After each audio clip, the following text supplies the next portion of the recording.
Hello friends, welcome back to my channel. আমরা রাত 9টায় WBP এবং কেপি এক্সামকে টার্গেট করে যে প্রিভিয়াস ইয়ার কোশ্চেনগুলো সলভ করছি। তো আজকে আমরা যে ক্লাসটা করব সেটা হচ্ছে 5 নম্বর ক্লাস। আগের ক্লাস যারা দেখোনি, 4 নম্বর অলরেডি ক্লাস হয়ে গেছে, আমি প্লেলিস্ট করে রেখেছি, সেখান থেকে তোমরা দেখে নিতে পারো। এই ক্লাসগুলো করে কেমন প্রশ্নপত্র ছিল সেটা তোমরা জানতে পারবে, আর এই কোশ্চেনগুলো পরীক্ষায় বারবার এসেছে। ঠিক আছে, তো চলো আজকের ক্লাসটা শুরু করি। আর ক্লাসের ফুল পিডিএফ আমি টেলিগ্রাম গ্রুপে প্রোভাইড করে দেবো, সেখান থেকে তোমরা ডাউনলোড করে নেবে। তো চলো আমরা ফার্স্ট কোশ্চেন দেখি। কোনো ভগ্নাংশের লব 200% বৃদ্ধি করা হয় এবং হর 150% বৃদ্ধি করা হয়, তাহলে নতুন ভগ্নাংশটি হয় 9/35। তবে প্রকৃত ভগ্নাংশটি কত? তাহলে এখানে আমরা এই লবটাকে এক্স ধরলাম আর হরটাকে ওয়াই ধরলাম। এবার এখানে যদি বলতো এই 200%-এর জায়গায় যদি বলতো যে হয়তো 50% বৃদ্ধি, 200%-এর জায়গায় বলতো 50% বৃদ্ধি, তখন আমরা কি করতাম যে এখান থেকে আমরা সেটাকে 150 ধরতাম, মানে 150। 50% বৃদ্ধি মানে আমরা 150 ধরতাম। 60% বৃদ্ধি মানে 160 ধরতাম। তো এখানে 200% বৃদ্ধি মানে কি 100 সাথে যোগ করে দেবো, অর্থাৎ 300। তাহলে লব হচ্ছে কত? 300। 200% বৃদ্ধি মানে সেটা হলো 300। আর হর হচ্ছে 150% বৃদ্ধি মানে কি হবে? তাহলে এটার সাথে এবার 100 যোগ করে দেবো, অর্থাৎ 250। এবার নতুন ভগ্নাংশটা কত বলছি? নতুন ভগ্নাংশটা হচ্ছে 9/35। এবার এটা আমাদের সলভ করতে হবে। তাহলে এখানে একটা 0 0 কাটা গেল, 5 দিয়ে 5 6 30, 5 দিয়ে 5 5 25। তাহলে এদিকে হচ্ছে 6x/5y, এটা ইকুয়াল টু কত? এটা ইকুয়াল টু হচ্ছে 9/35। এবার আমরা কাটাকুটি জানাই কি, এই সামনাসামনি কাটাকুটি যায়, এই সামনাসামনি কাটাকুটি যায়, আর এই লব আর হর কাটাকুটি যায়, এদিকে লব হর কাটাকুটি যায়, শুধু কোনাকুনি কাটাকুটি যায় না, এটা মাথায় রাখতে হবে। তাহলে এদিকে হচ্ছে 5 7 35, আর এদিকে হচ্ছে কত? 3 3 9, 3 দিয়ে 3 দুগুণে 6। অর্থাৎ এই কোনাকুনি যদি গুণ করি তাহলে কত হবে? 7 দুগুণে 14x, 7 দুগুণে 14x, এইটা ইকুয়াল টু হচ্ছে 3-এর সাথে ওয়াই গুণ করলে হবে 3 হয়। তাহলে এবার x/y, এইটা ইকুয়াল টু কত হবে? ওয়াইয়ের সাথে 3 গুণ হয়ে আছে, তাহলে 3টা ওপরে, নিচে 14। তাহলে এখানে 3/14, অপশান এ। একজন মানুষ গড়ে 24 কিলোমিটার প্রতি ঘন্টা গতিতে ওপরে উঠে আবার 30 কিলোমিটার প্রতি ঘন্টা গতিতে নিচে নামে। উভয় ক্ষেত্রে দূরত্ব একই ছিল, তবে পুরো যাত্রাপথের গড় গতিবেগ কত? যখন দূরত্ব একই থাকে, এখানে আমাদের দূরত্ব তো একই বলা আছে, দূরত্ব একই থাকলে আমরা এই ফর্মুলা অ্যাপ্লাই করি যে 2xy বাই কি x প্লাস ওয়াই, এটা হয়ে যাবে আমাদের গড় গতিবেগের ফর্মুলা। তাহলে 2 ইন্টু এক্সের ভ্যালু কত? তাহলে এখানে এক্স আর ওয়াই মানে একটা 24 কিলোমিটার আর একটা হচ্ছে 30 কিলোমিটার। তাহলে এদিকে 24 ইন্টু 30 বাই হচ্ছে এক্স প্লাস ওয়াই, অর্থাৎ 54, মানে 30 আর 24 যোগ করলে কত? 54। 6 দিয়ে কাটা দিলে 5 6 30, 6 দিয়ে কাটা দিলে 6 9 54, 3 দিয়ে 3 তিরিক্ষে 9, 3 দিয়ে 3 8 24। তাহলে এদিকে হচ্ছে 5 8 40, 40 দুগুণে 80, 80/3, 80/3। তাহলে এটাকে যদি ভাগ করি তাহলে কত হবে? 3 দুগুণে 6, 2, প্রথমে 2 দিয়ে একটাই অপশান আছে, বাদ বাকি প্রতিটাতে তো 30 30 32 এইভাবে আছে, অর্থাৎ অপশান সি সঠিক অ্যান্সার। তাও এটাকে ভাগ করে দেখি যে 3 দুগুণে 6, দিকে 2 0, অর্থাৎ 3 6 18, দশমিক নিয়ে যদি 2 0 আবার 3 6 18, তাহলে এখানে 26.6 কিলোমিটার প্রতি ঘন্টা। একটি দলে 75টি মেয়ের গড় ওজন 47 কেজি। পরে জানা যায় যে একটি মেয়ের ওজন লেখা হয় 45 কেজি, যার প্রকৃত ওজন 25 কেজি। দলের 75টি মেয়ের আসল গড়ের ওজন কত? তাহলে এখানে আমরা এই ফর্মুলা মনে রাখি যে অ্যাভারেজ ইকুয়াল টু হচ্ছে টোটাল সাম, মানে টোটাল সাম, আর সাম মানে যোগফল, আর বাই হচ্ছে নাম্বার মানে সংখ্যা। এবার এখানে আমরা সামটা বের করব। যেমন 75টি মেয়ের গড় ওজন এত বলা আছে, তাহলে মোট ওজন কত, মানে এই সামটা আমরা বের করব। সামটাকে আমরা টোটাল ওজন, অর্থাৎ এইভাবে করি যে টোটাল ওজন, টোটাল ওয়েট কত? 75-এর সাথে মানে অ্যাভারেজের সাথে, অ্যাভারেজ 47, 47-এর সাথে যখন নাম্বারটা মানে অ্যাভারেজের সাথে যখন নাম্বার গুণ করব তখন আমরা টোটালটা পেয়ে যাব। তাহলে 47-এর সাথে আমরা কি করব? এই 75টাকে এই কী করব? গুণ করব। তাহলে 75 এদিকে গুণ করলাম, তাহলে এখানে আমরা টোটাল ওজনটা পেয়ে গেলাম। এখানে 47-এর সাথে 75-এর সাথে 47 যদি গুণ করি তাহলে কত হবে? 5 7 35, 5 হাতে থাকলো 3, 7 7 49, 49 আর 3 যোগ করলে কত হবে? 52, 52 আর 4 5 20, অর্থাৎ 72-এর 2 হাতে থাকলো 7, 4 সাথে 28, 28 আর সাথে হচ্ছে কত 35, 3525।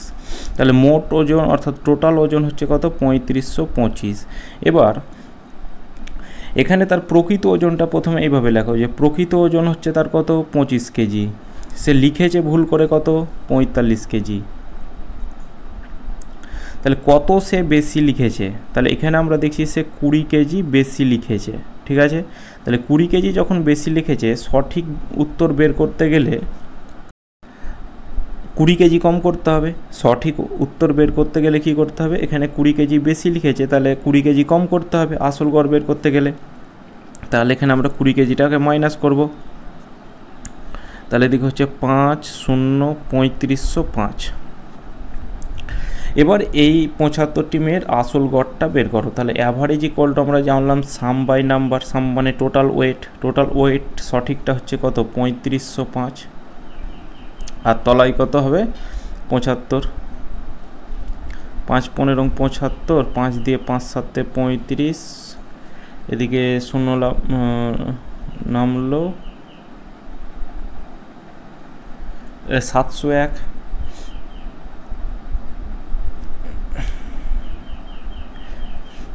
আর যাবে ভাগ, এটাকে এই 701কে যদি 15 দিয়ে ভাগ করি তাহলে 5 15, 4 15 60, 5 15 75, তাহলে 4 15 60,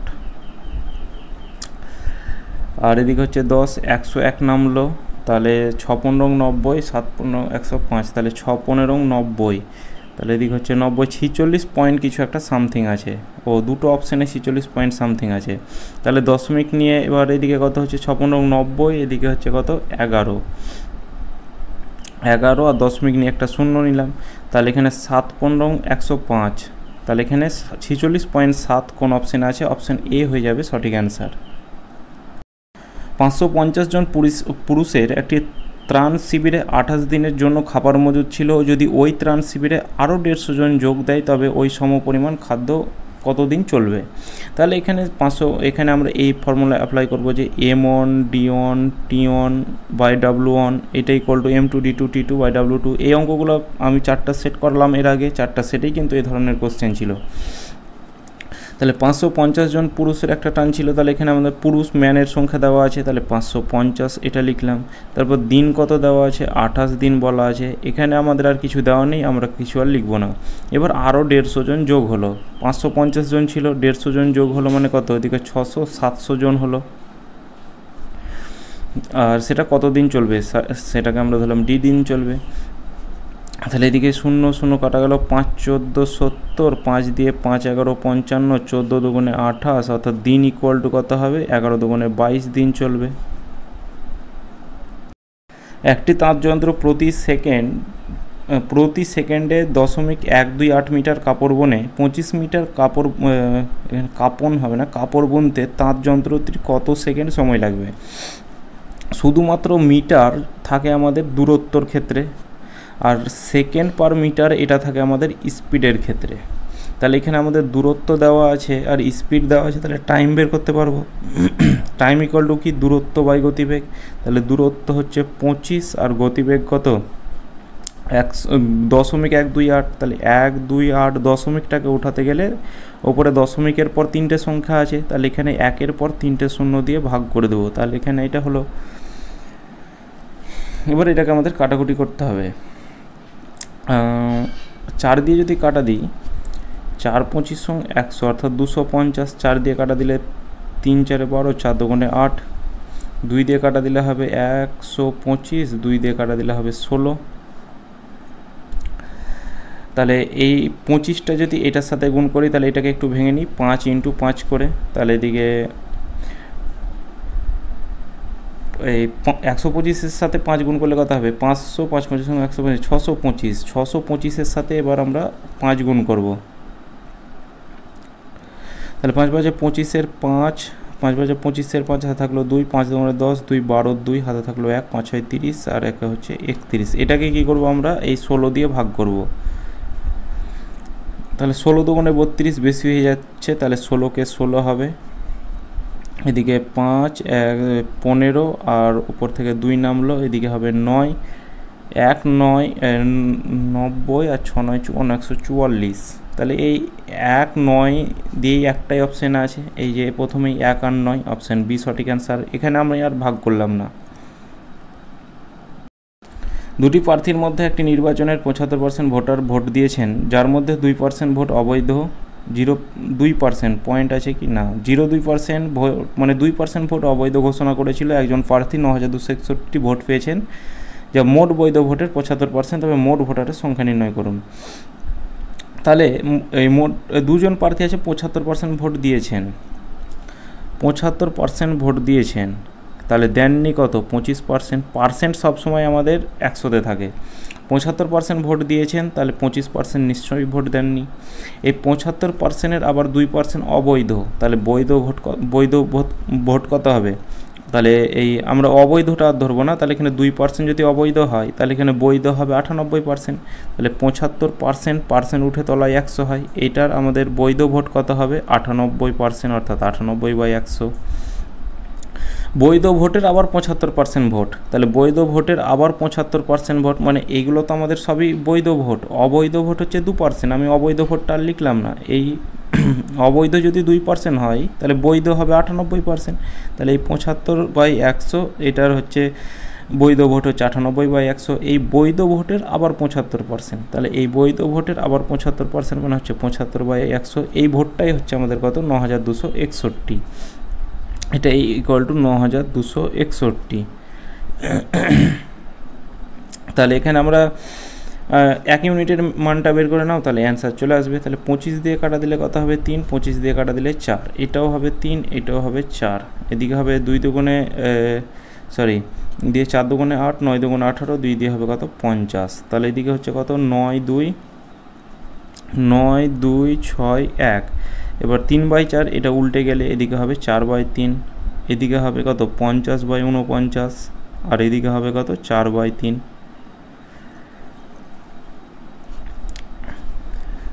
3 × 9, 9 দিয়ে এটা যাবে কাটা, 9 কে 9, এদিকে ওপর থেকে 2 নামবে, 0 9 দুগুণে 18, আর এদিকে হচ্ছে 9 9 81।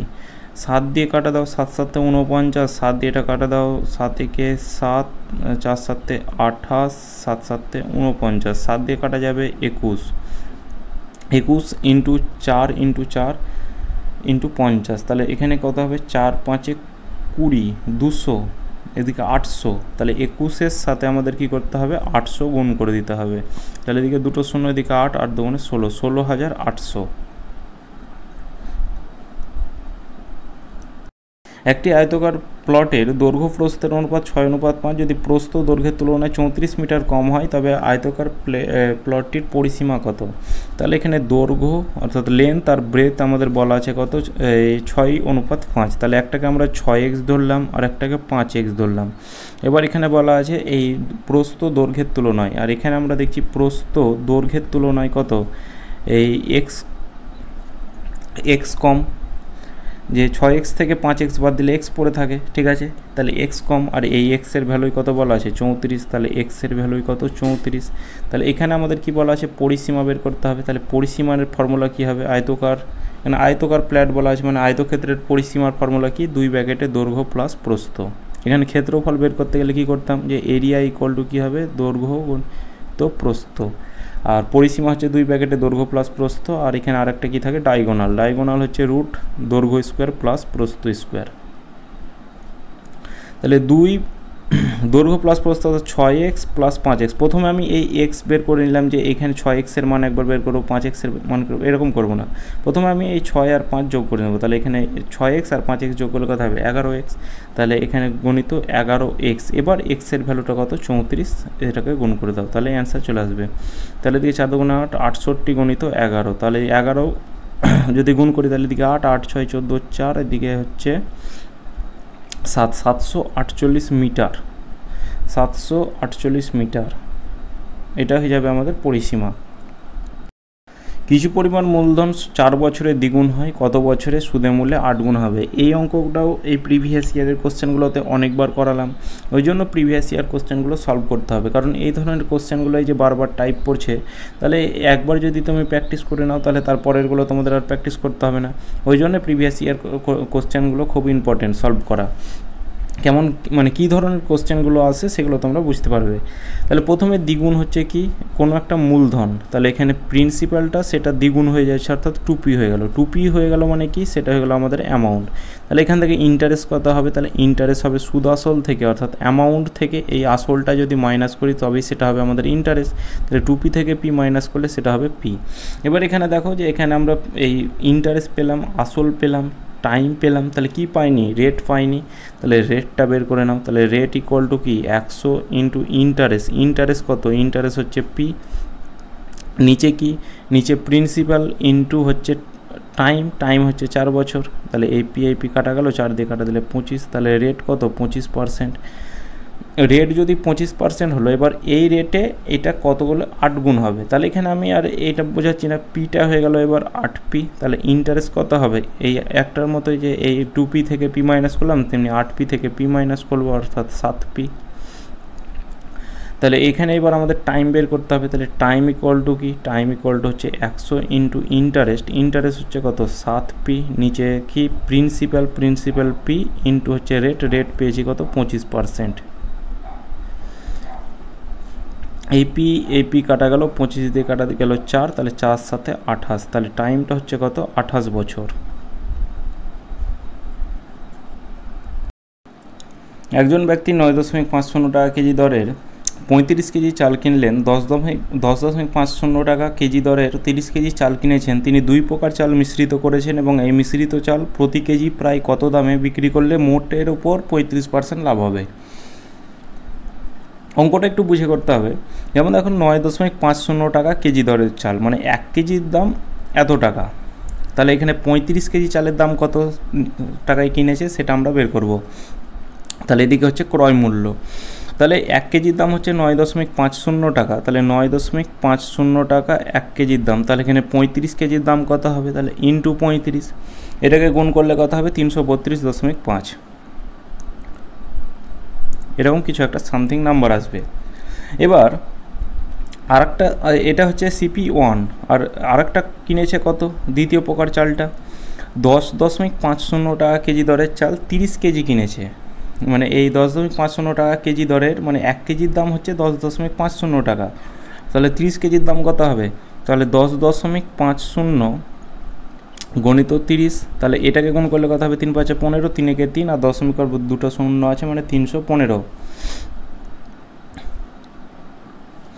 তাহলে 2 প্রকার চাল, তাহলে একটা কত? 35 কেজি, আর একটা কত? 30 কেজি। তাহলে 30 আর 35 কেজি যোগ করলে কত হবে? এদিকে হচ্ছে 65 কেজি। তাহলে 65 কেজি চাল সে কত টাকায় কিনেছিল? তাহলে 65 কেজি চাল এদিকে 332.5, আর 315 যদি যোগ করি তাহলে কত হবে? 300 600, আর এদিকে 50 7 47, এদিকে 30 আর 15, মানে এদিকে দেখো 300 আর এদিকে 300 600, এখানে 32 আর 15 যোগ করলে কত? 47, আর এদিকে শেষে 0.5। তাহলে এখানে 647.5, 647.5 এই টাকাটাই কিনেছিল এই এত কেজি চাল। এবার 1 কেজি চালের দাম কত হবে? তাহলে 1 কেজি চালের দাম হবে 647.5। এই টাকাটাকে এবার 65 দিয়ে ভাগ করে দাও। তাহলে 5 দিয়ে কাটা দাও, 5 তেরং 65, 5 দিয়ে কাটা দাও, 5 বারং 60, 5 9 45, 5 5 25। এবার এই 1295কে যদি 13 দিয়ে ভাগ করি তাহলে কত হবে? 1295কে 13 দিয়ে ভাগ করলে হবে, তার আগে আবার আছে দশমিক, একটার আগে দশমিক আছে, তাহলে এদিকে 129.5 হবে। এটাকে ভাগ করলে 9.9 এরকম কিছু একটা সামথিং আসবে, ঠিক আছে। এবার যে 1 কেজির দাম এত টাকায় সে কিনেছিল, এটা আমরা কি করলাম? ক্রয় মূল্য, যে 65 কেজি চালের দাম এত টাকায় কি কিনেছিল, এটা সিপি। এবার এই টাকাটার 35% লাভে বিক্রি করবে। তাহলে এদিকে 9.9 এটার আবার কি 35% লাভে বিক্রি করবে, অর্থাৎ 135/100। তাহলে এদিকে এক কাজ করো, এই দশমিকটা উঠে তলায় 100 দিয়ে ভাগ করে দাও, 5 দিয়ে কাটো, 5 দুগুণে 10, 5 সাথে 35, 5 দিয়ে 5 দুগুণে 10। এবার 99কে যদি 27 দিয়ে গুণ করি, 99কে যদি আমরা 27 দিয়ে গুণ করি তাহলে কত হবে 2673,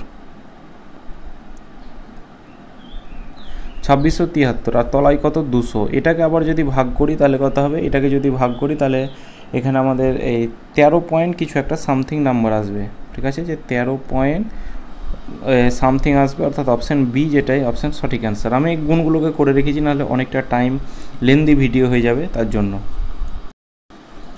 পরীক্ষায় উত্তীর্ণ হওয়ার জন্য সামগ্রিক নম্বরের 40% পাওয়া প্রয়োজন, মানে উত্তীর্ণ হওয়ার জন্য কি 40% নম্বর প্রয়োজন। একজন ছাত্র 265 নম্বর পেয়েও সে 55 নম্বরের জন্য, মানে 55 নম্বর কম পাওয়ার জন্য সে অনুত্তীর্ণ হয়েছে। অনুত্তীর্ণ মানে কি, সে পাস করতে পারেনি, ফেল করেছে। উক্ত পরীক্ষায় মোট নম্বর কত? পরীক্ষার মোট নম্বর ধরে নিলাম 100%, তার মধ্যে কত 40% যদি নাম্বার পায় তাহলে তবে সে কি করবে, পাস করবে। আর এখানে নম্বরের ক্ষেত্রে যদি দেখি, সে 265 পেয়েছে আর 55 নম্বরের জন্য সে ফেল করে দিয়েছে, তাহলে তাকে পাস করতে গেলে কত লাগতো, এই 265 নম্বর তো সে পেয়েছে, পাস করতে গেলে আর 55 নম্বর লাগতো, যেহেতু এই 55 নম্বরের জন্য সে ফেল করেছে। তাহলে এদিকে কত হবে, 5 আর 6 11, 110, 120, অর্থাৎ 320। তাহলে এইদিকে তাকে নম্বর পেতে হবে কত, 320, তাহলে তবে সে পাস করবে। আর পার্সেন্টেজের ক্ষেত্রে 40% পেলে সে পাস করবে। তাহলে এইটা বলতে পারি এই 40% ইকুয়ালটি হচ্ছে কত, 320। তাহলে 1% ইকুয়াল টু কত, এটা দিয়ে কাটা দিলে কত হবে 8, তাহলে 1%-এর ভ্যালু 8। তাহলে এখানে আমাদের কত, মোট নম্বর আমরা 100% ধরেছি, তাহলে এখানে 100%-এর ভ্যালু কত হবে, তাহলে 8 × 100 সমান হবে 800। তাহলে টোটাল পরীক্ষার যে নম্বর সেটা হবে 800। এরপর পরবর্তী প্রশ্ন, বাবার বয়স মেয়ের বয়সের 4 গুণ। যদি 5 বছর পরে তার বয়স মেয়ের বয়সের 3 গুণ হয়, তবে আরও 5 বছর পর তিনি তার মেয়ের বয়সের কত গুণ হবেন? তাহলে এখানে আমরা এটাকে শর্ট ট্রিক্সের মাধ্যমে অঙ্কটা করি, যে ফাদার অনুপাত সন ধরলাম, মেয়ের বয়সের 4 গুণ, তাহলে মেয়ের বয়স যদি 1 হয় তাহলে তার বাবার বয়স হবে নিশ্চয়ই 4। 5 বছর পরে, তাহলে এটা প্রেজেন্ট যদি হয় তাহলে 5 বছর পরে কত হবে, 3 গুণ হবে মেয়ের বয়সের। তাহলে মেয়ের বয়স যদি 1 হয়, এর 3 গুণ মানে এর 3 হবে তার বাবার। এবার এটাকে দেখো সমান আছে কিনা, এখানে 4, 3 ডিফারেন্স হচ্ছে 1 আর এটার ডিফারেন্স 0, এই দুটোকে আমাদের ডিফারেন্স সমান করতে হবে। তাহলে কি করতে হবে, এই নিচের দুটোর ডিফারেন্স অর্থাৎ 2 আর ওপরের দুটোর ডিফারেন্স 3, তাহলে ওপরের ডিফারেন্সটা নিচের দুটোর সাথে গুণ করতে হবে আর নিচের ডিফারেন্সটা ওপরের দুটোর সাথে গুণ করতে হবে। তাহলে 4-এর সাথে 2 গুণ করলে হবে 8:2, আর এদিকে হবে কত, 9:3। এবার দেখো প্রথমে 8 ছিল, এই 1 ইউনিট পরে 9 হচ্ছে, আর এখানে আমাদের কত 2 ছিল, 1 ইউনিট পরে হচ্ছে 9, কিন্তু এখানে বলা আছে না ভাই 5 বছর পরে, আর আমরা পেলাম 1 ইউনিট পরে। তাহলে এই 1 ইউনিটের ভ্যালু হচ্ছে কত, 5। 1 ইউনিটের ভ্যালু 5 হলে তাহলে এখানে আমরা প্রেজেন্টের বয়সটা বের করি, কিংবা এখানে বলা আছে আরও 5 বছর পরে। তাহলে এই 5 বছর, এটা তো প্রেজেন্টে, এর 5 বছর পর হচ্ছে এইটা, তাহলে এই বয়সটা আমরা আগে বের করি। তাহলে এটার সাথে একবার 5 গুণ করব আর এটার সাথে একবার 5 গুণ করব, তাহলে এর বয়সটা হচ্ছে কত, 45, আর এর বয়সটা কত হচ্ছে 3 × 5 = 15। এটা 5 বছর পরে, কিন্তু আমাদের চেয়েছে আরও 5 বছর পরে, কি আরও 5 বছর পরে। তাহলে এর আরও 5 বছর পরে 45 বছরের আরও 5 বছর পরে এর বয়সটা হয়ে যাবে তার বাবার 50 বছর, আর এর বয়সটা হবে 20 বছর, মানে আরও 5 বছর পরে। যদি বলতো আরও 10 বছর পরে, তখন আমরা এখানে 10 যোগ করতাম, যত বলতো তত আমরা যোগ করতাম। তাহলে এখানে 50 অনুপাতে এটা 0 তো কাটা যাবে, অর্থাৎ 5:2। তাহলে তার মেয়ের বয়সের কত গুণ হবে, এই 2-এর কত গুণ, এই 5টা 2-এর সাথে 2 গুণ করলে 4 হয়, আর 0.5-এর সাথে 5 গুণ করলে 1 হয়। তাহলে এখানে 2.5 গুণ। এটাকে যদি এইভাবে বের করতে না পারো, এই 5কে 2 দিয়ে তোমরা এই ভাগ করে দেবে, দেখবে এই 2.5 এসেছে, ঠিক আছে। তাহলে এখানে 2.5 গুণ, এটাই হয়ে যাবে সঠিক অ্যান্সার। একটি 2 অঙ্ক বিশিষ্ট সংখ্যার অঙ্কদ্বয়ের গুণফল 8। তাহলে এগুলো প্রতিটাই 2 অঙ্ক বিশিষ্ট। এবার এদের অঙ্কদ্বয়ের গুণফল, অঙ্কদ্বয় মানে কি, এই যেমন 2 একটা অঙ্কদ্বয়, 4 একটা অঙ্কদ্বয়, এদের গুণফল 8 হওয়া দরকার। তাহলে 4 × 2 = 8 হয়, এটাও 8 একে 8, এটাও 8 একে 8, এটা 3 দুগুণে 6 হচ্ছে অঙ্কোদয়। তাহলে প্রথম অপশান ডি তো হবে না। সংখ্যাটির সঙ্গে 18 যোগ করলে অঙ্কোদয়ের স্থান পরিবর্তন করে। তাহলে প্রথম আমরা অপশানটা দেখব 24, 24-এর সাথে যদি 18 যোগ করি তাহলে স্থান পরিবর্তন করছে কিনা দেখো। তাহলে 8 4 12, 2 2 1 3 42। তাহলে প্রথমে ছিল 2 4, এখন হলো কত 4 2। তাহলে এই স্থান পরিবর্তন করেছে, মানে 2-এর জায়গায় 4 এসেছে, আর এই 2-এর জায়গায় 4 আর 4-এর জায়গায় 2, তাহলে এরা স্থান পরিবর্তন করেছে। তাহলে অপশান এই এটাই সঠিক অ্যান্সার হয়ে যাবে। তাছাড়া এই অপশানগুলো দেখো 81 ছিল, এটার সাথে যদি 18 যোগ করো তাহলে এদিকে কত হবে 99। স্থান কি পরিবর্তন করেছে? স্থান পরিবর্তন মানে এখানে আমাদের 1 আর 8 আসতে হতো। তাহলে অপশান বিও হবে না, অপশান সিও হবে না। এই কোশ্চেনগুলো কিন্তু পরীক্ষা হলে অনেকটা দশমিকের ক্ষেত্রে ভুল হয়ে যায়। তো অঙ্কটা কি করে করবে দেখো, প্রথমে আমি কিছু জানি না, কিন্তু জানি যে দশমিক তুলতে গেলে ওপরে দশমিকের পর ওপরে যতটা সংখ্যা থাকে নিচে 1-এর পর ততটা শূন্য হয়, এটা আমি জানি। তাহলে ওপরে 2 লিখলাম, তাহলে এই দশমিকের পর 3টে সংখ্যা, তাহলে 1-এর পর 3টে শূন্য। আর এদিকে 2-এর আগে 2টো শূন্য লিখতাম, তো এখানে আগে শূন্য তো কোনো দাম নেই, তার জন্য লিখিনি গণিত। এবার 5, দশমিকের পর একটা সংখ্যা, তাহলে 1-এর পর একটা শূন্য। তাহলে 2 দিয়ে কাটা দিলে কত হবে 5 দুগুণে 10। এই 5 কাটা গেল, মানে ওপরে কিছু পড়ে নেই, মানে 1 পড়ে আছে। ওপরে 1 আর তলায় 3টে শূন্য, তাহলে তলায় 3টে শূন্য আছে, তাহলে ওপরে দশমিকের পর 3টে সংখ্যা হতে হবে। তাহলে দশমিকের পর কী হতে হবে 3টে সংখ্যা, অর্থাৎ এদিকে একটা শূন্য, এদিকে একটা শূন্য, আর এদিকে কিছু নেই, মানে 1, অর্থাৎ 0.001। এটা হয়ে যাবে আমাদের সঠিক অ্যান্সার। এক্সের 52% এবং ওয়াইয়ের 30%-এর অনুপাত 12:5। যদি এক্সের মান ওয়াইয়ের চেয়ে 50 বেশি হয় তবে 2x প্লাস ওয়াইয়ের মান কত হবে? এক্সের 52%, অর্থাৎ এক্স এর 52%, এর মানে কি জানি গুণ চিহ্ন, তাহলে এখানে 52%টাকে আমরা রেখে দিলাম। আর এর অনুপাত যেহেতু বলা আছে তাহলে এখানে আমরা অনুপাত দিলাম। আর ওয়াইয়ের 30%, অর্থাৎ 30% রেখে দিলাম। এটার ভ্যালু কত বলা আছে 12.5 বলা আছে, সরি 12:5 বলা আছে। এই পার্সেন্ট কাটা গেল, মানে এই পার্সেন্ট উঠে তলায় যদি আমরা 100 রাখতাম, এখানেও আমরা 100 রাখতাম, সেই 100 কাটাই যেত। তাহলে এদিকে 2 দিয়ে কাটা দাও, 2 দিয়ে হচ্ছে 2 দুগুণে 4, 6 দুগুণে 12, 2 দিয়ে হচ্ছে কত 15। তাহলে এদিকে হচ্ছে কত 26x, অনুপাতটাকে ভাগ হিসেবে লিখি, তাহলে এখানে হবে কত 15y, এটা ইকুয়াল টু কত ওপরে 12 তলায় হচ্ছে 5। এবার আমরা জানি সামনাসামনি কাটাকুটি যায়, তাহলে 5 3 15, 2 দিয়ে কত হবে 13, আর 2 দিয়ে কত হবে 6। তাহলে এদিকে এই তলায় কিছু নেই, মানে 1 আছে, কোনাকুনি গুণ করো। এদিকে হচ্ছে কত 13x, আর এদিকে হচ্ছে কত 3 6 18y। তাহলে x by y equal to কত হবে, ওয়াইয়ের সাথে 18 গুণ হয়ে আছে, তাহলে ওপরে 18 তলায় 13, কারণ কোনাকুনি গুণ হয়। এবার বলা আছে এক্সের মান ওয়াইয়ের চেয়ে 50 বেশি, আর এখানে আমরা দেখছি এক্সের মান ওয়াইয়ের থেকে কত 5 ইউনিট বেশি।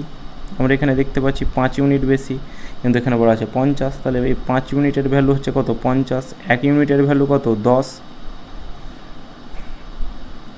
1 ইউনিটের ভ্যালু যদি 10 হয় তাহলে এখানে এই আমরা 18 ইউনিটের ভ্যালু বের করব, আর 13 ইউনিটের ভ্যালু বের করব।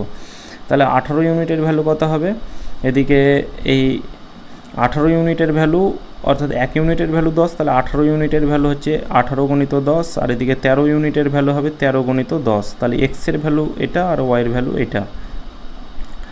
তাহলে এদিকে হচ্ছে কত 180, আর এদিকে হচ্ছে কত 130। এবার এখানে আমাদের 2x-এর ভ্যালু বের করতে বলেছে, তাহলে এখানে আমাদের কি 2x, 2 ইন্টু এক্সের ভ্যালু হচ্ছে কত 180, যোগ চিহ্ন ওয়াইয়ের ভ্যালু কত 130। 18 দুগুণে 36, 360, আর এদিকে কত 130 আমাদের যোগ করতে হবে। তাহলে এদিকে 0 6 3 9 490, তাহলে এটাকে যোগ করলে কত হচ্ছে 490, অপশান বি। এরপর পরবর্তী প্রশ্ন, অমিত তার স্ত্রী সোমার চেয়ে 6 বছরের বড় এবং তাদের একমাত্র ছেলে বনির বয়স সোমার বর্তমান বয়সের 1/3 অংশ। যদি অমিত এবং বনির বর্তমান বয়সের সমষ্টি 54 বছর হয় তবে বনির জন্মের সময় সোমার বয়স কত ছিল? তাহলে প্রথমে আমাদের এখানে অমিত বলা আছে, অমিত তার সোমার মানে তার স্ত্রী সোমার চেয়ে কি 6 বছরের বড়। তাহলে এখানে আমরা এখানে অমিত লিখলাম, তার স্ত্রী হচ্ছে সোমা, আর তার ছেলের নাম কি বনি, তাহলে এখানে আমরা এটাকে বি লিখলাম। তাহলে অমিতের বয়স যদি, তার স্ত্রীর বয়স যদি এক্স হয়, অমিত তার থেকে 6 বছরের বড়, তাহলে এক্স প্লাস 6, আর বনির বয়স কি, তাদের সোমার বর্তমান বয়স কত, এক্সের 1/3 অংশ, তাহলে x/3, মানে এটাকে এইভাবে x গণিত 1/3 অংশ, সেই এক্সের সাথে 1 গুণ করলে উপরে x আর তলায় হচ্ছে কত 3। এবার এখানে আমরা অমিতের বয়স পেয়ে গেলাম x+6, সোমার বয়স x আর বনির বয়স x/3। এবার অমিত আর বনির বর্তমান বয়সের সমষ্টি 54 বছর, তাহলে অমিতের বর্তমান বয়স আর বনির বর্তমান বয়সের সমষ্টির যোগফল আমাদের 54 বছর বলা আছে। তাহলে এখানে আমরা সমষ্টি করব যে x+6 + x/3, এটা ইকুয়াল টু কত, এটা ইকুয়াল টু হচ্ছে 54 বছর। +6টা সমানের এদিকে -6 হয়ে যাবে, আর এদিকে আমাদের এদিকে কত হবে 3 হয়ে যাবে লসাগু, তাহলে ওপরে কত হবে, ওপরে হবে 3x প্লাস হচ্ছে কত x, 3x প্লাস হচ্ছে কত x, এটা ইকুয়াল টু কত, তাহলে এদিকে হচ্ছে 8 আর 6 14 আর এদিকে 48। এবার 3x আর x যোগ করলে কত হবে 4x, এটা ইকুয়াল টু কত, 48-এর সাথে কোনাকুনি গুণ করে দাও, 48-এর সাথে 3 গুণ করলে কত হবে 3 8 24, 4 হাতে থাকলো 2, 3 4 12, 2 14 144। এবার এই 4 দিয়ে এটা যদি কাটা দিই তাহলে কত হবে 3 4 12 আর এদিকে 4 6 24, তাহলে x এর ভ্যালু আমরা কত পেলাম, x এর ভ্যালু পেলাম আমরা 36। এবার এখানে আমাদের এই সোমার বয়স কত, প্রশ্নতে কি চেয়েছে, বনির জন্মের সময় সোমার বয়স কত, তাহলে এখানে সোমার বয়স কত হচ্ছে x এর ভ্যালু কত 36, তাহলে সোমার বয়স পেয়ে গেলাম আমরা কত 36, এটা একটু ভালো করে বুঝবে। আর বনির বয়স কত x/3 মানে 36/3 মানে 3 বারং 36 অর্থাৎ 12, বনির বয়স 12। এবার বনির জন্মের সময় সোমার বয়স কত ছিল, তাহলে এখন বনির বয়স 12 বছর আর সোমার বয়স কত 36 বছর, তাহলে 12 বছর আগে তো বনি জন্মেছিল, 12 বছর আগে বনি জন্মেছিল, তাহলে 12 বছর আগে সোমার বয়স কত হবে তার জন্মের সময়, তাহলে 36 থেকে 12 মাইনাস করে দাও, তাহলে এদিকে 4 2 অর্থাৎ 24 বছর, 24 বছর থাকবে তখন বনির বয়স হবে 0 বছর, মানে সে তখন জন্মেছিল, তাহলে এখানে 24 বছর হয়ে যাবে সঠিক অ্যান্সার। তিনটি সংখ্যার সমষ্টি 136 যদি প্রথম ও দ্বিতীয় সংখ্যার অনুপাত 2:3 এবং দ্বিতীয় ও তৃতীয় সংখ্যার অনুপাত 5:3 হয়, তবে দ্বিতীয় সংখ্যাটি কত। তাহলে এখানে আমরা এইভাবে লিখছি যে প্রথম সংখ্যা, দ্বিতীয় সংখ্যা মানে সেকেন্ড, আর একটা হচ্ছে থার্ড। এবার প্রথম আর দ্বিতীয় সংখ্যার অনুপাত হচ্ছে কত 2:3, আর দ্বিতীয় আর তৃতীয় অর্থাৎ 5:3। এবার এখানে আমাদের কি দেখো যে এই থার্ডে কি লিখবো, এই সেকেন্ডের পাশেরটা অর্থাৎ এই দ্বিতীয় যেটা আছে তার পাশে ফাঁকা ঘর আছে, অর্থাৎ এই 3টা লিখে দেবো। এই প্রথমের এখানে ফাঁকা আছে, তাহলে এইটা আমাদের কত আছে 5, 5-এর আগের অর্থাৎ এই তার আগে এই সংখ্যাটা লিখে দেবো, অর্থাৎ এইটার পরে ফাঁকা ছিল অর্থাৎ 3 লিখে দিলাম, এটার আগে ফাঁকা ছিল অর্থাৎ এটার আগে 5 লিখে দিলাম, ঠিক আছে। এবার এটা এইভাবে আমাদের অনুপাতটা বের হয়, তাহলে 5 দুগুণে 10, এদিকে হচ্ছে 3 5-এ 15 আর এদিকে কত 3 3-এ 9। এবার দেখো বলা আছে তিনটি সংখ্যা পেয়ে গেলাম, প্রথম সংখ্যা 10, দ্বিতীয় সংখ্যা 15 আর তৃতীয় সংখ্যা 9। এবার তিনটি সংখ্যার যোগফল 136, আর এখানে আমরা দেখব তিনটি সংখ্যার যোগফল কত, তাহলে এদিকে 24 34, তাহলে তিনটি সংখ্যার যোগফল আমরা দেখছি 34 ইউনিট, কিন্তু এখানে বলা আছে 136, তাহলে 34 ইউনিটের ভ্যালু হচ্ছে 136, তাহলে 1 ইউনিটের ভ্যালু কত হবে, 1 ইউনিটের ভ্যালু হবে এদিকে এই 4 4 16, 3 এটা দিয়ে কাটা দিলে 4 হবে, তাহলে 1 ইউনিটের ভ্যালু 4। তাহলে এখানে আমাদের কি চেয়েছে প্রশ্নতে দ্বিতীয় সংখ্যাটি কত, তাহলে দ্বিতীয় সংখ্যা আমাদের হচ্ছে কত 15 ইউনিট, তাহলে 15 ইউনিটের ভ্যালু কত হবে, তাহলে 4 গুণিত 15 অর্থাৎ 4 15 60, এটা হয়ে যাবে এই প্রশ্নের কিন্তু সঠিক অ্যান্সার। 8 ঘন্টা করে কাজ করে 15 জন পুরুষের 21 দিন সময় লাগে একটি কাজ সম্পূর্ণ করতে। 6 ঘন্টা করে কাজ করলে 21 জন মহিলার সেই কাজটি শেষ করতে কতদিন সময় লাগবে যদি 3 জন মহিলা 2 জন পুরুষের সমান কাজ করে। তাহলে 3 জন মহিলা অর্থাৎ 3 ওম্যান, প্রথমে আমরা এটা করব যে মহিলা এবং পুরুষের ইফিসিয়েন্সিটা বের করব। 3 জন মহিলা সমান কি 2 জন পুরুষের সমান কাজ করে অর্থাৎ 2 ম্যান। তাহলে এখানে man by woman equal to কত হবে, 2 এর সাথে ম্যান গুণ হয়ে আছে, তাহলে 2 ওপরে নিচে কত 3। ম্যানের এফিসিয়েন্সি 2 ইউনিট, ওম্যানের এফিসিয়েন্সি 3 ইউনিট। এবার এমন ডিওনের ফর্মুলা অ্যাপ্লাই করব যে 8 ঘন্টা করে 15 জন পুরুষ 21 দিনে সময় লাগে। এবার 6 ঘন্টা করে যদি কাজ করে 21 জন মহিলার আর এখানে 15 জন পুরুষ, তাহলে এখানে আমরা এখানে একটা একটু ভুল হয়ে গেল। প্রথমে এমন ডিওনের ফর্মুলা অর্থাৎ প্রথমে 8 ঘন্টা করে 15 জন পুরুষ অর্থাৎ 15 ম্যানের এফিসিয়েন্সি কত 2 ইউনিট, তাহলে এটার সাথে আমরা 2 গুণ করব।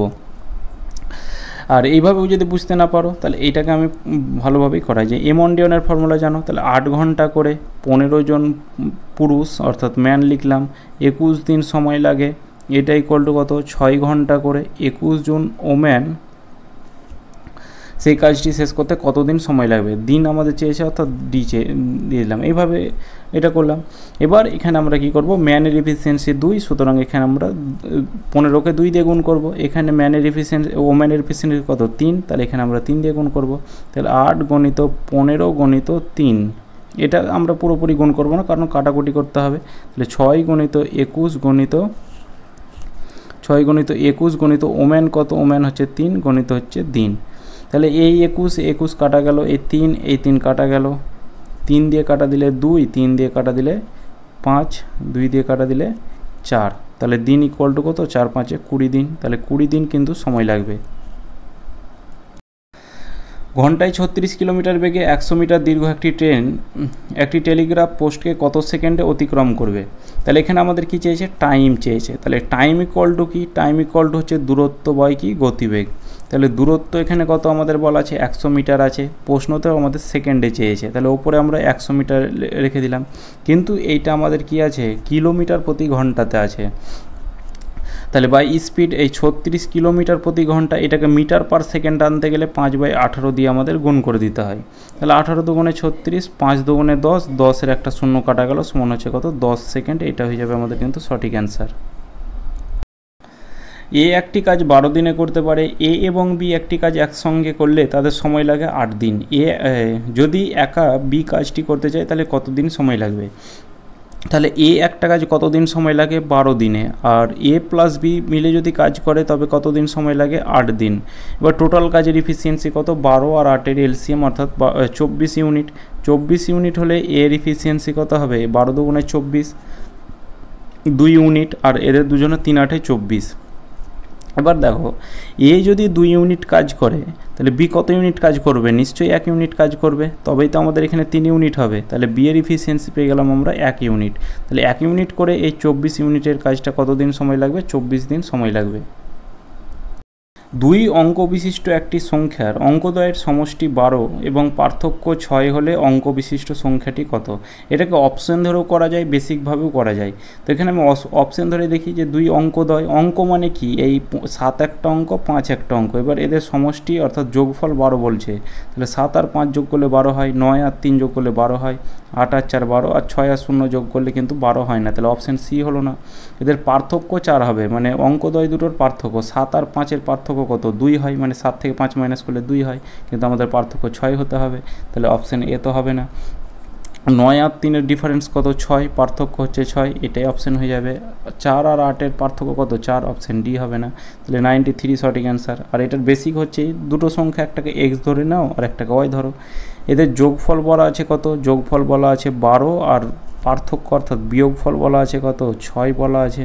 তাহলে এদিকে এক্স আর এক্স যোগ করলে হবে 2x, আর এদিকে প্লাস হয় মাইনাস হয় তো কাটাই যাবে, আর 12 আর 6 যোগ করলে 18। তাহলে এক্স ইকুয়াল টু কত, এক্স ইকুয়াল টু 2 দিয়ে এটা কাটা দিলে 9, তাহলে এক্সের ভ্যালু আমরা 9 পেলাম। তাহলে ওয়াইয়ের ভ্যালু কত পাবো, 9 যোগ 9-এর সাথে এমন সংখ্যা যোগ করো যেন এটা আমাদের 12 হয়। তাহলে 9-এর সাথে আমরা 3 যদি যোগ করি তাহলে 12 হয়। তাহলে এক্সের ভ্যালু 9 আর ওয়াইয়ের ভ্যালু কত পেলাম 3। এবার সংখ্যা দুটি কী কী অঙ্কদ্বয়, একটা 9 আর একটা 3, অপশান বি। 5টি ঘন্টা যথাক্রমে 9 সেকেন্ড, 6 সেকেন্ড, 4 সেকেন্ড এবং 10 সেকেন্ড, 4 সেকেন্ড, 10 সেকেন্ড এবং 8 সেকেন্ডের ব্যবধানে বাজতে শুরু করে। 1 ঘন্টার ব্যবধানে কতবার একসঙ্গে বাজবে। তাহলে ব্যবধান যখন বলা থাকে তখন কি, পার্থক্য যখন বলা থাকে তখন আমাদের কি বের করতে হয়, আমাদের লসাগু বের করতে হয়, আর সমান ভাগে ভাগ বলা থাকলে গসাগু। তাহলে এখানে 9 সেকেন্ড, 9, 6, 4, 10 আর 8-এর আমরা কি করব, লসাগু বের করব। প্রথমে 2 দিয়ে এটা যদি পাঠাই তাহলে এদিকে কত হবে 9, 3 দুগুণে 6, 2 দুগুণে 4, 5 দুগুণে 10, 4 দুগুণে 8, 3 দিয়ে 3 তিরিক্ষে 9, এই 3-এর তো 1 যাবে, তাহলে এদিকে 2 নামবে, 5 নামবে, 4 নামবে। তারপর এটা 2 দিয়ে যদি পাঠাই তাহলে এদিকে 3 নামবে, এই 2 2 1 কাটাই যাবে অর্থাৎ 5 নামবে, আর এদিকে 4 নামবে। তাহলে এদিকে হচ্ছে কত 3 দুগুণে 6, 6 দুগুণে 12, 3 বরং 36, 3 দুগুণে 6, 6 দুগুণে 12, 3 বরং 36, ও এখানে একটু আমাদের ভুল হলো, 2 দিয়ে যদি এটা যায় তাহলে এখানে 3 নামবে, এদিকে 2 1 তো যাবে, আর এদিকে 5 নামবে, আর এদিকে হচ্ছে 2 দুগুণে 4, এখানে আমি 4 নামিয়ে দিয়েছিলাম। এবার দেখো গুণ করলে 3 দুগুণে 6, 6 দুগুণে 12, 3 বরং 36, আর 5 দুগুণে 10, অর্থাৎ লসাগু আমরা কত পেলাম, এলসিএম আমরা পেলাম 360। এবার এটা আমরা এই প্রতিটা সেকেন্ডে আছে, তাহলে 360 সেকেন্ড পেয়ে গেলাম। এবার বলা আছে কি 1 ঘন্টার ব্যবধানে কতবার বাজবে, মানে 1 ঘন্টায় সে কতবার বাজবে।